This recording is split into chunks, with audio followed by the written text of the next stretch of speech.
बिस्मिल्लाहिर्रहमानिर्रहीम। अस्सलाम वालेकुम। मैं हूं एडवोकेट मोहम्मद औरंगज़ेब खान। तमाम नाज़रीन को खुश आमदीद कहता हूं। इस वक्त पाकिस्तान में तारीक लब्बैक या रसूलुल्लाह का मसला एक बहुत बड़ा मसला बन चुका है, क्योंकि तारीक लब्बैक या रसूलुल्लाह लाहौर से लेकर इस्लामाबाद तक के लिए मार्च कर रही है। और इस मार्च का मकसद ये है कि उन्होंने कहा कि आप सफ़ीर को पाकिस्तान से मुल्क बदर कीजिए। दूसरा उनका ये मुतालबा था कि हमारे ऊपर जो कालदम की आपने पाबंदी लगाई है उसको हटा दीजिए और तहरीक लब्बैक के कायद को भी रिहा किया जाए, जिनके मुतालिक 2 दफ़ा हाई कोर्ट ऑर्डर पास कर चुकी है, 1 दफ़ा सुप्रीम कोर्ट भी ऑर्डर पास कर चुकी है कि आप इनको रिहा करें, लेकिन हुकूमत की तरफ से उनको रिहा नहीं किया गया। तो उनका ये एहतजाज पहले तो कुछ दिन उन्होंने पुरअमन एहतजाज किया, उसके बाद ये एहतजाज मार्च की शक्ल अख्तियार कर गया और फिर वक्तन फ़वक्तन इस पर हुकूमत की तरफ से इनको रोकने के लिए शेलिंग की जाती रही और शेलिंग भी की गई। इसमें काफ़ी सारे पुलिस एहलकार भी जाँ बहक हुए और काफ़ी सारे तहरीक लब्बैक या रसूलुल्लाह के कारकुनान भी जाँ बहक हुए। अब बात यह है कि मौजूदा सूरत हाल क्या है, और आज की रात तहरीक लब्बैक या रसूलुल्लाह के लिए और हुकूमत के लिए इंतहाई अहम रात बनने वाली है। उसकी वजह क्या है वो आपके साथ शेयर करूँगा।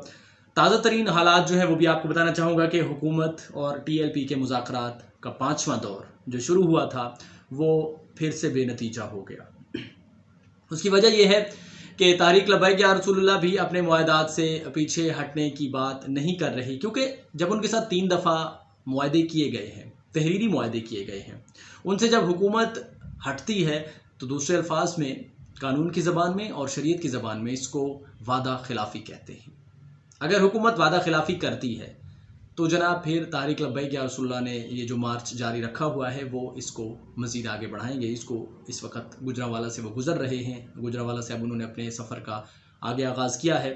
आगे वज़ीराबाद है और वज़ीराबाद से आगे इसी तरह जाते जाते उन्होंने इस्लामाबाद तक पहुँचना है। बात यह है कि हुकूमत की तरफ से एक ऐलान किया गया था कि हम इनके साथ मुज़ाकरात कर रहे हैं। फिर शेख रशीद ने कहा था कि मुज़ाकरात कामयाब भी हो गए हैं, फिर उसके बाद ये भी कहा कि मुज़ाकरात नाकाम हो गए हैं। तो मुख्तलिफ ऐसी कन्फ्यूजन वाली सिचुएशन सामने आ रही है। यहाँ पर अगर हम तहरीक लब्बैक का किरदार देखते हैं तो सच बोलना चाहिए मेरे ख़्याल से, और सच ये है कि तारीक लब्बैक ने जब 2 दिन टाइम दिया हुकूमत को, हालांकि तारीक लब्बैक उस वक़्त मुरीद के में मौजूद थी और उनकी काफ़ी सारी कैजुअलिटीज़ भी हो चुकी थी, काफ़ी सारे लोग भी ज़ख्मी थे, लेकिन जब हुकूमत ने कहा कि हमें टाइम चाहिए तो तारीक लब्बैक ने उनको टाइम दिया। इसका मतलब ये है कि तारीक लब्बैक मुज़ाकरात पर आना चाहती है। तारीक लब्बैक चाहती है कि उनको ये मार्च ना करना पड़े, लेकिन बात यह है कि अब हुकूमत ये कहती है कि हम आपके मुतालबात बाद में मानेंगे, पहले आप अपना एहतजाज ख़त्म करें। अब अगर इसी बात को पिछले जो 2 दफ़ा या 3 दफ़ा वादा खिलाफ़ी हो चुकी है उसके साथ इसका कंपैरिजन करते हैं तो एक बात सामने आती है कि हुकूमत ने इनके साथ ऐसे ही मुआहदा किया था। इनको कहा गया था, जो लास्ट टाइम इन्होंने मस्जिद रहमत लिल आलमीन इनका एक धरना जारी था जिसमें बाद में इन्होंने लॉन्ग मार्च करना था जो कि मुलतवी कर दिया गया था, उसमें भी डॉक्टर शफीक अमीनी के साथ इनकी यही जो है मामलात चल रहे थे। अब जो डॉक्टर शफीक अमीनी उस वक़्त के मुआहदात में शामिल थे, जिनके साथ हुकूमत ने मुआहदे किए थे, इस वक्त वो जेल में मौजूद हैं। तो बात यह है कि जनाब जब उनके साथ ये मुआहदात हो गए, उनको ये कहा गया कि हम साहब हुसैन रज़वी को रिहा कर देंगे और आपसे कालदम का टैग भी हटा लेंगे, और उसके बाद जनाब आप के मुतालबात, उनका मुतालबा ये था, उन्होंने ये नहीं कहा, कभी भी नहीं कहा तहरीक लब्बैक ने कि आप सफ़ीर को अभी फ़ौरन निकालें, बल्कि उन्होंने ये कहा कि आप इस करारदाद को पार्लियामेंट में लेके जाएं, वहाँ पर इस पर वोटिंग करवाएं। वोटिंग करवाने के बाद अगर वोटिंग में इसको निकाला जाना बनता है तो फिर इसको निकाल दीजिए, अगर निकाला जाना नहीं बनता, यानी कि वोट कम आ जाते हैं, उसको यहाँ पर रहने का हक मिल जाता है पार्लियामेंट की तरफ से, तो फिर आप उसको रहने दें, फिर हमारा आपके साथ कोई झगड़ा नहीं होगा। और बात जाहिर है कि अगर एक तबका जो मुल्क का है और वो किसी बंदे से नाला है, किसी इंसान से नाला है, किसी मुल्क से नाला है, तो फिर हुकूमत का फ़र्ज़ बनता है कि उसकी बात को पार्लियामेंट में तो लेके जाए कम से कम। अगर उस पर वोटिंग होती है और पार्लियामेंटेरियंस नहीं चाहते कि उनके साथ ताल्लुकात ख़त्म किए जाएं, तो फिर उस तबके को खामोश होना पड़ेगा, क्योंकि पार्लियामेंट के लोग अवाम के मुंतखब करदा लोग होते हैं। हुकूमत बिल्कुल इसमें दूसरी बात नहीं है कि उसने तमाम मामलात को देखना होता है, लेकिन अगर हम बात करते हैं पार्लियामेंट की तो उसने भी तमाम मामलात को देखना होता है और उसी ने ही कानून साजी करनी होती है। तो अब बात यह है कि तहरीक लब्बैक के ख़िलाफ़ फिर से क्रैकडाउन स्टार्ट कर दिया गया, और सुनने में यह आ रहा है कि बोल न्यूज़ चैनल को भी बंद कर दिया गया है, क्योंकि बोल न्यूज़ चैनल मुकम्मल कवरेज दे रहा था तहरीक लब्बैक के धरने को। बात यह है कि आप एक तरफ मुज़ाकरात कर रहे हैं, दूसरी तरफ आप उनके खिलाफ क्रैकडाउन कर रहे हैं, तो मेरे ख्याल से ये जानबूझकर जल्दी पर तेल का काम करने वाली बात है।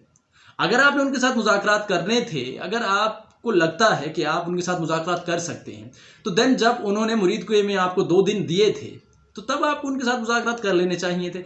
दूसरी बात यह है कि आप अपनी आवाम पर ताकत का इस्तेमाल करेंगे, तो मेरे ख्याल से ये अच्छा नहीं रहेगा।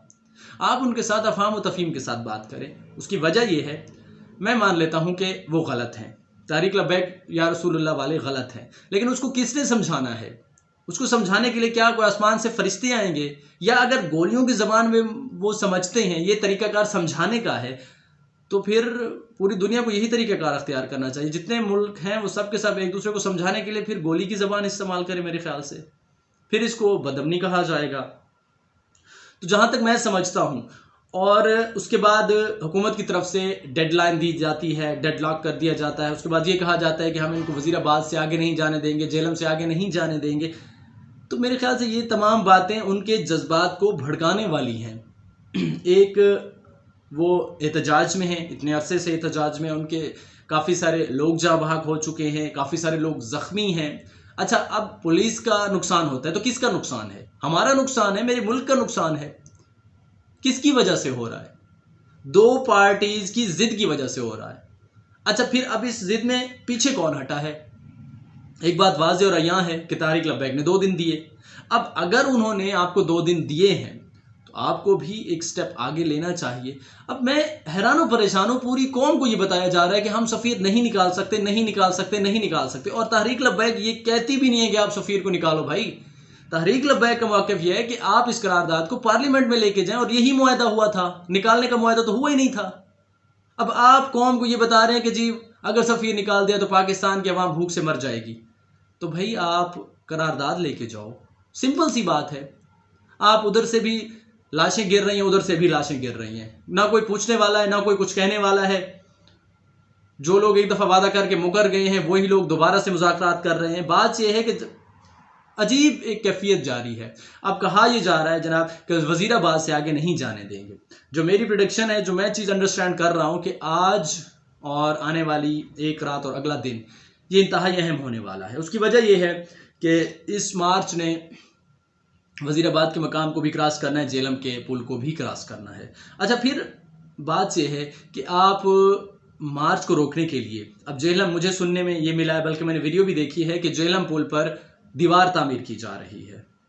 ये सुन के देख के बड़ी हैरानगी होती है। भाई, वहाँ दीवार तामीर की जा रही है, वहाँ पर कंटेनर खड़े हैं, और जो मैं वीडियो मैंने देखी है उसमें जेलम पुल, दोनों पुलों पे हैवी ट्रैफिक को खड़ा कर दिया गया है। अब अगर वो पुल गिर जाते हैं, वहाँ पर नुकसान हो जाता है, वो नुकसान किसका है? वो भी तो मेरे मुल्क का नुकसान है। ये प्लानिंग, ये मनसूबाबंदी कौन बना रहा है? कोई पूछने वाला नहीं है। और जब तक इसमें मोतबर शख्सियात इन्वॉल्व नहीं होंगी तब तक ये मामलात ऐसे ही रहेंगे। थोड़ी सी बात हो जाती है, शेख रशीद साहब गुस्से में आ जाते हैं, थोड़ी सी बात हो जाती है तो तारिक लब्बैक के कारकुनान गुस्से में आ जाते हैं। बात यह है कि दोनों को अपने गुस्से पर कंट्रोल करना है। आप दोनों इस ज़मीन के खुदा नहीं हैं, ना शेख रशीद और ना TLP वाले, ठीक है ना? आप दोनों की जो बात है वो कोई आखिरी हरफ आखिर नहीं है। बात यह है कि आप लोगों को कुछ सोचना चाहिए।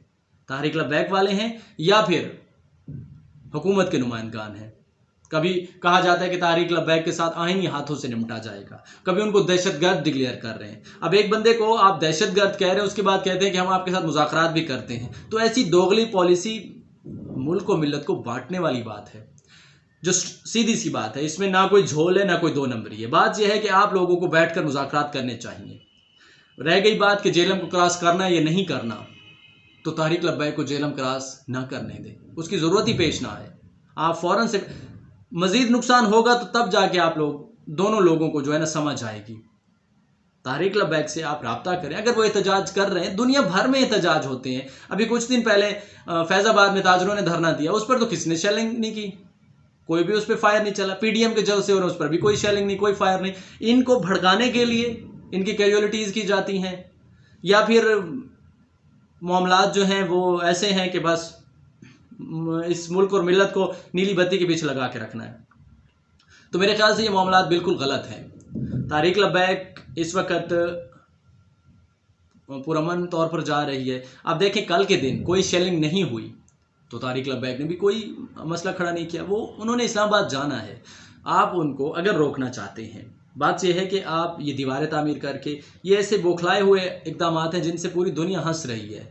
भी एक मार्च को रोकने के लिए खंदकें खोदी जा रही हैं, पुल गिराने के मंसूबे बनाए जा रहे हैं, पुल पर हैवी ट्रैफिक खड़ा किया जा रहा है, पुल के आगे दीवारें तामीर की जा रही हैं। ये आपके अपने लोग हैं, ये आपके दुश्मन नहीं हैं, ये आप में से ही हैं। तो मेहरबानी कीजिए आप अपने मामलात को सुधारें। और तारिक लब्बैक या रसूलुल्लाह से भी मैं इल्तमास करता हूँ, इल्तमास की गुंजाइश नहीं है, क्योंकि वो अपना एक्ट कोशिश कर रहे हैं कि मुकम्मल करें। उनसे टाइम मांगा गया, उन्होंने टाइम दिया, उसके बाद वादा खिलाफी हुई, उसके बाद वो चल पड़े, उसके बाद जहाँ जहाँ से वो गुजर रहे हैं मैं वहाँ वहाँ से रिपोर्ट्स ले रहा हूँ, कोई तोड़ फोड़ सामने नहीं आ रही, किसी के साथ तशद्दुद नहीं किया जा रहा। तो ये सारी बातें इस बात की गमाजी करती हैं कि तारिक लब्बैक मुज़ाकरात के लिए बिल्कुल तैयार है। अब जो रुख हुकूमत दिखाना चाह रही है आवाम को, तो उससे एक बात मैं फाइनल बात करने लगा हूँ कि बोल न्यूज़ को बंद कर देना और मीडिया को कहना कि आप इनको कवरेज ना दें, ये सच्चाई छुपाने वाली बात है। अगर आप हक सच पे हैं और तारिक लब्बैक मुल्क का नुकसान कर रही है, तो फिर आप मीडिया को मुकम्मल आज़ादी दे दीजिए कि आप इनके मार्च को भी दिखाएं, इनके धरने को भी दिखाएं, इनकी तमाम एक्टिविटीज़ को भी दिखाएं। जहाँ जहाँ पर ये मुल्क को मिलत को नुकसान पहुँचा रहे हैं वो वीडियोज़ भी ज़रूर दिखाएं, ताकि इस मुल्क और इस मुल्क की आवाम को मालूम हो सके कि तारिक लब्बैक नुकसान कर रही है इस मुल्क का या मौजूदा हुकूमत कर रही है। जी जनाब, ये इस वक्त जो ताज़ा तरीन सूरत हाल थी मैंने आपके साथ शेयर की। इस किस्म की मज़ीद वीडियोज़ के लिए आप लोग मेरे साथ जुड़े रहें, मेरे चैनल को सब्सक्राइब करें और मेरी वीडियोज़ को शेयर करें। वीडियो देखने का बहुत बहुत शुक्रिया।